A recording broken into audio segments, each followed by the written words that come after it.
법무법인은 밥만 먹고 이제 내용 증명 보내는 업체잖아요. 돈을 받고. 그렇기 때문에 끝까지 이거를 어떻게든 해결을 해서 고객한테 알려줘야 돼요. 결과를. 그러면 무대응을 한다고 해서 이거를 그냥 끝나는 경우가 아니라고 생각하시면 돼요. 그래서 따라서 내용 증명을 보내고 형사 고소를 하고 그리고 민사 소송까지 한 다음에 가압류까지 진행해서 결과적으로 이게 2년이 걸리든 3년이 걸리든 어떻게든 끝 맺음을 낸다라고 이해하시면 돼요. 따라서 무대응을 했다가 3개월 후에 고소당하고 뭐 1년 후에 민사소송 당하고 이런 경우들이 많이 있기 때문에 어떻게든 뭐 해결을 하라라고 이제 말씀을 드릴게요.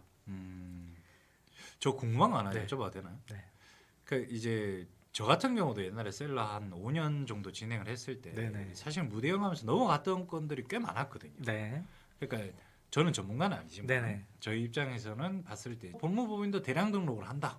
음. 이제 반응이 있는 애들을 조금 더 이제 구슬리는 게 효율적이지 않습니까? 네네. 그 일만 처리하는 게 아니기 네네. 때문에. 네. 그래서 이제 무대응 하시는 분들은 이제 패스하지 않을까라는 추측에서 네. 저도 무대응을 몇 번 많이 했었거든요. 네. 필승. 예. 예, 감사합니다. 반갑습니다. 필승입니다. 자, 오늘은 저희가 변리사님을 모시고 좀 얘기를 해보려고 합니다. 간단하게 자기소개를 좀 부탁드리겠습니다. 예, 안녕하세요. 그 마크하다 플랫폼을 운영하고 있는 박민흥 변리사입니다.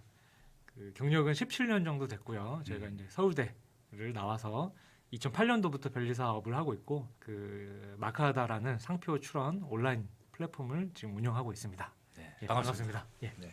서울대를 나오셨군요. 예, 맞습니다. 자, 서울대를 나오셨고 지금 변리사 경력이 17년 됐다 보니 좀 신빙성이 많이 가죠. 대표님께서 저한테 이제 연락이 왔을 때 저희도 이제 같이 뭔가 셀러들한테 도움되는 컨텐츠를 좀 찍어보자.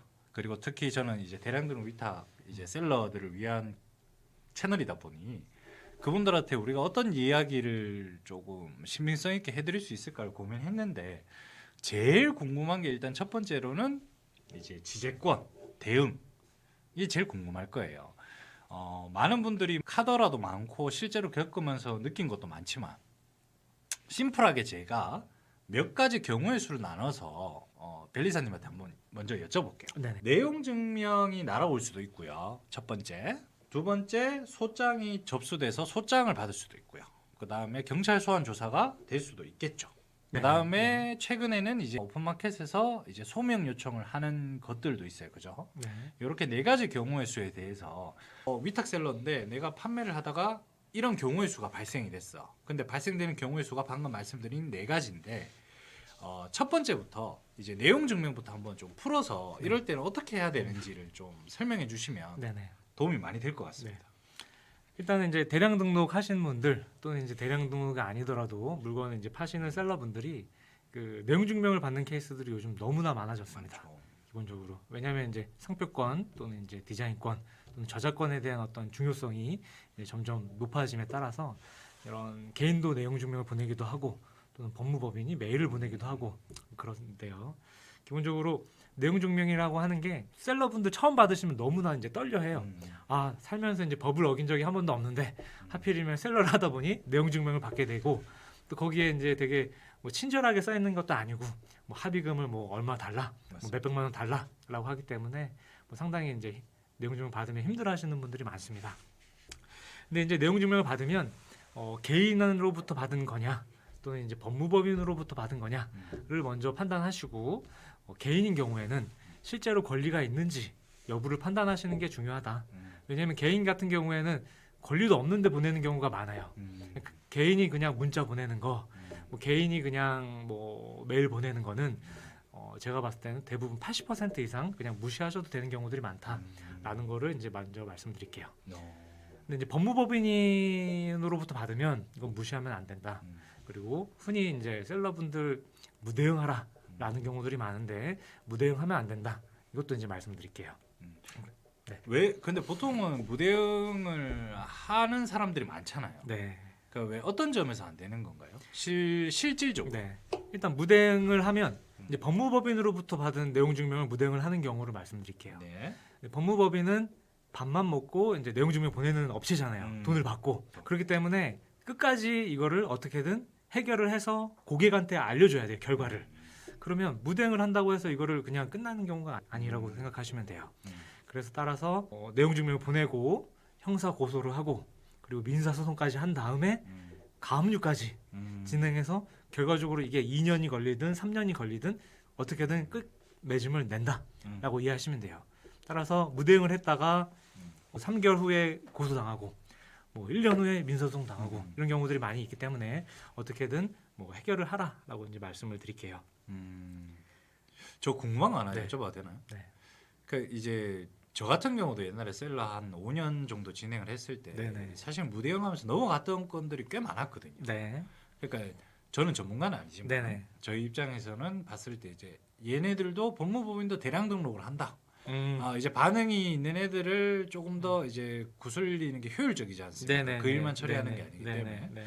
그래서 이제 무대응 하시는 분들은 이제 패스하지 않을까라는 추측에서 네. 저도 무대응을 몇 번 많이 했었거든요. 네네. 그거 좀 어때요 이 생각에 대해서는? 근데 이제 5년 전이랑 지금은 너무나 다르다. 아 다르다. 그 당시에는 무대응했으면 됐을 수도 있는데 지금은 또 더 전문화됐기 때문에 끝까지 추적하는 경우들이 많다라고 해서 이제 뭐 그립톡 같은 경우에는 무대응을 하셔도 뭐 된 경우였는데 그건 이제 좋게 나와서 그렇게 된 거고 그게 만약에 아니었다라고 하면은 끝까지 추적하는 경우들이 있다라고 말씀을 드릴게요. 그리고 이제 뭐 어떻게 보면 요즘에는 상표 침해가 아닌데도 내용 증명 보내는 경우가 많아요.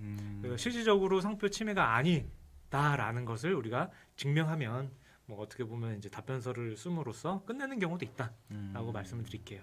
그 아까 말씀하신 것 중에 권리권자가 아닌데 개인이 메일을 보내거나 이제 네. 지재권 관련해서 내용 증명 보내시는 분들이 있다고 하던데 네네. 그럼 이 사람들 왜 이렇게 하는 거예요?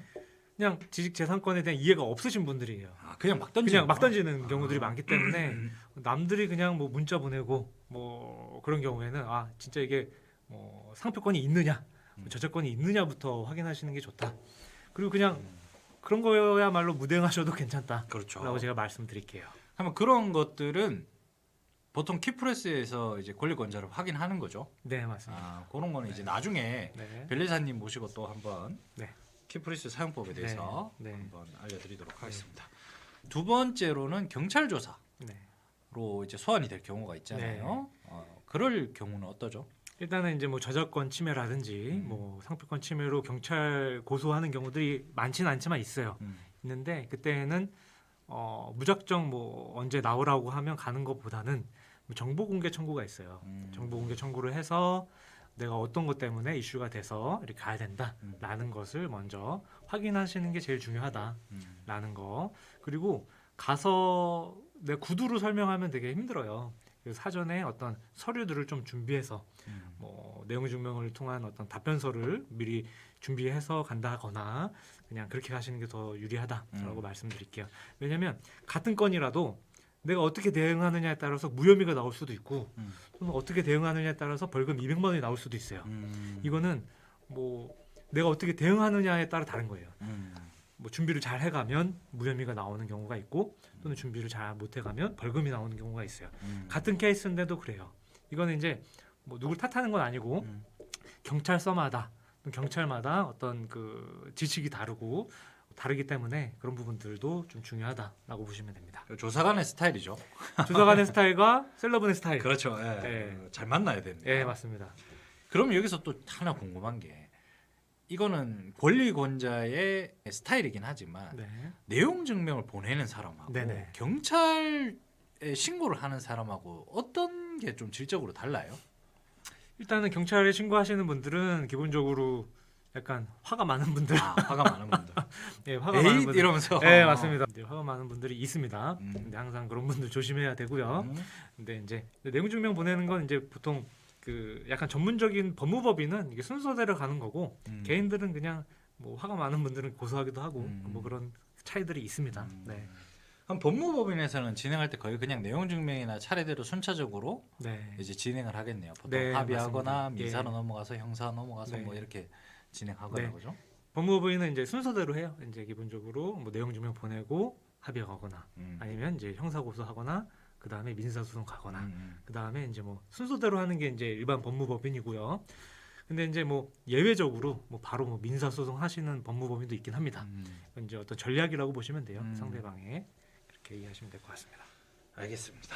자, 그리고 바로 이제 전자소장이 네네. 접수가 돼서 네. 소송 네. 서류를 받게 되는 경우도 있죠. 네. 자, 이럴 때는 어떻게 해야 되죠? 민사 소송은 어떻게 보면 이제 큰 금액을 청구하지 않아요. 음. 보통 150만 원, 200만 원. 음. 그러니까 변호사 선임을 하기도 애매한 그런 비용을 청구하기 때문에 개인들이 이제 담당을 하셔야 되는 부분들이 있습니다. 근데 이게 상당히 어렵거든요. 여기서 보통 대부분 힘들어하세요. 그러니까 내가 그냥 뭐 답변서 쓰거나 뭐 형사소송까지 그냥 경찰서 가면 되는데 민사는 내가 막 우편을 받은 다음에 전자소송을 진행해야 되기 때문에 여기서 많이 합의를 하시게 되는데 이 부분이 이제 좀 어려운 부분이다라고 이제 제가 말씀드릴게요. 그래서 민사소송까지는 안 가게 하시는 게 좋고요. 가급적이면 어떤 위험한 키워드들은 사전에 좀 이제 판단하셔가지고 그 사용 안 하시는 게 좀 좋지 않나 싶어요. 그러면 변리사님이 오래 하셨고 이쪽 업계 그 셀러분들이 많은 의뢰를 하셨고 사례가 네네. 많잖아요. 네네. 그러면 초보 셀러들한테 네. 이 키워드는 웬만하면 절대 빼라. 네. 내가 진행해 보니까 와, 네. 이거는 건들면 안 된다라는 계열 한 대표적으로 한두 개나 좀 알려주실 수 있으면 아, 예. 좋을 것 같습니다. 이거는 이제 첫 번째로 다이소 다이소. 키워드는 무조건 쓰지 마세요. 다이소는 일단 무조건 쓰지 마라. 네, 다이소는 뭐 아시겠지만 되게 힘든 키워드예요. 무조건 민사 소송이 오는 키워드예요. 다이소 뭐 그리고 이제 예전에 그립톡도 있었고요. 그립톡. 근데 그립톡은 이제 무효 심판이 음. 돼서 이제 1차적으로 무효가 됐죠. 지금은 쓰셔도 된다. 이건 강력하게 말씀드릴 수 있습니다. 근데 다이소는 무조건 쓰면 안 된다라는 거. 그다음에 이제 뭐 효도 의자, 기절베개 너무나 많이 하던 그런 키워드. 효도 의자는 제가 셀러 할 때도 유명했던. 네. 지금도 계속 연락이 와요. 네. 효도 의자, 기절베개 이런 것들 쓰시면 안 된다라는 거. 저희가 보통 이런 키워드들을 계속 관리하고 있습니다. 그래서 뭐 나중에 기회가 된다면 저기 이 채널을 통해서 쓰시면 안 되는 키워드를 제가 공개해 드릴게요. 아유, 감사합니다. 기대하십시오. 이거 조회수 잘 나와야 되니까 네네. 여러분들이 좋아요랑 네. 이 댓글을 좀 많이 네. 써주시면 아무래도 이 영상의 핵심적인 어떤 자료들을 또 변리사님께서 제공을 해주신다고 하니까 네. 여러분들의 화력이 좀 필요합니다.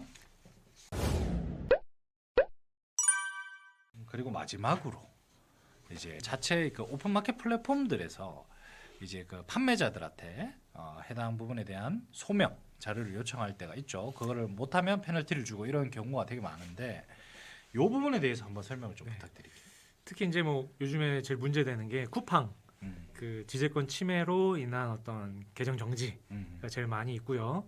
그리고 이제 계정 정지할 때 3회 당하면 이제 영구 계정 정지 뭐 이런 시스템이라고 해서 뭐 쿠팡을 많이 떠나신다라는 그런 말 하시는 분도 많이 계셔요. 근데 이제 쿠팡 같은 경우에는 좀 문제가 있습니다. 어쩔 수 없는 플랫폼이긴 하지만 신고만 해도 그냥 바로 계정 정지를 시켜버리기 때문에 이런 거 상당히 주의하셔야 되고 한편으로는 쿠팡은 이제 플랫폼이기 때문에 또 반대로 역이용하게 되면 이 계정 정지를 풀 수 있는 방법도 있어요. 그러니까 내가 아무리 개인인 경우에 이제 막 메일을 장황하게 써요. 억울하다. 뭐 침해 아니다. 근데 이제 쿠팡에서는 그런 거를 지금 받아주는 시스템은 아니에요. 다만 전문가 소견서만 있으면 바로 해결되는 경우도 많아요. 그래서 이제 한 달 내내 고민하다가 계속 그 안 풀리다가 전문가 소견서 한번 내면 뭐 바로 풀리는 경우도 있어요. 이거 아시는 분들은 또 이거 잘 활용하세요. 근데 모르시는 분들은 억울하게 이거 계속 하다가 정지돼서 뭐 아예 영구 계정 정지되는 분도 있기 때문에 그 특정한 건에 대해서는 소명서로 충분히 풀 수 있다라는 거 제가 말씀드릴게요. 푸시는 분들 계속 많아요. 네. 그 소명서를 풀 때는 아무래도 전문가의 도움이 좀 필요하다. 네네. 예. 이거 뭐 어쩔 수 없는 부분인데 쿠팡에서 전문가 소명서를 원해요. 그렇죠. 왜냐면 개인이 그냥 주절주절 이렇게 소명하는 것보다는 네, 그건 어차피 안 봐요. 개인이 아무리 뭐 한 달 내내 메일을 써도 이건 안 보고 전문가 소명서 한 번으로 해결이 됩니다. 그런 케이스들이 있습니다. 네. 그러면 지금 이렇게 지금 네 가지 경우에 대해서 셀러분들이 이제 지재권 침해로 좀 스트레스 받는 네 가지 경우의 수에 대해서 상세하게 좀 알아봤죠. 근데 이제 저는 근본적으로 이제 질문이 하나 있는데요. 네. 그 법무법인에서 사실은 그 합의금에 대한 부분을 노리고 하시는 데도 있고, 네네. 진짜 권리권자가 내 이 상표나 무분별하게 침해되는 거를 막기 위해서 정말 자신의 상표를 지키기 위해서 하시는 경우도 있잖아요. 아 예 맞습니다. 예. 그게 구별이 되나요? 셀러 입장에서 뭔가 이 소장이나 뭐 내용 증명을 받았을 때 그게 혹시 구별이 되나요? 이제 셀러 입장에서는 구별하기가 쉽지 않아요. 근데 저희가 보면 구별이 좀 돼요. 아우. 예, 진짜 이거는 권리자가 어떤 그 정당한 권리 행사를 하는 거다라든지 또는 이거는 정말 합의금을 위한 거다라든지 그런 것들은 저희가 셀러들은 이제 한 건을 딱 받는 거잖아요. 그렇죠, 그렇죠. 저희 같은 경우에는 뭐 몇십 건, 몇백 건의 사건을 다루기 때문에 아 이거는 약간 합의금이다. 냄새가 난다. 아, 예. 어. 이거는 정당한 약간 권리 행사다라고 음. 좀 이제 그런 게 있기 때문에 음.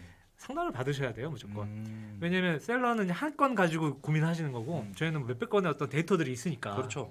그런 부분들이 좀 저희는 좀 보입니다. 그 지금 대표님이 운영하시는 플랫폼에서 상담하는 기능도 있죠. 아 예, 저희 채널톡을 이용하시면 저희가 바로바로 답변을 해드립니다. 너무 네. 좋습니다. 네. 요 대표님이 운영하시는 게 제가 오늘 전문적인 정보를 얻고 조금 이따 말씀드릴 건데 정말 좋습니다. 여러분들이 셀러 하면서 사실 이 가성비로 따지면 네. 제가 봤을 때는 최고의 플랫폼이 아닐까. 셀러들의 불안한 감정을 없앨 수 있지 않을까 생각을 하고요. 그거는 조금 이따 제가 한 번에 몰아서 설명을 드리고요. 자, 그러면 지금 혹시 이제 상표권에 대해서 이제 네네. 지식재산권에 대한 침해를 저희가 이제 알아봤잖아요. 네네. 그러면 아까 얘기했던 거랑 이제 이어지는 네네. 질문인데 네. 합의금 장사를 하는 사람과의 네. 어떤 그 내용 증명과 네. 소장이나 여러 가지 형태의 어떤 발생되는 문제 네네.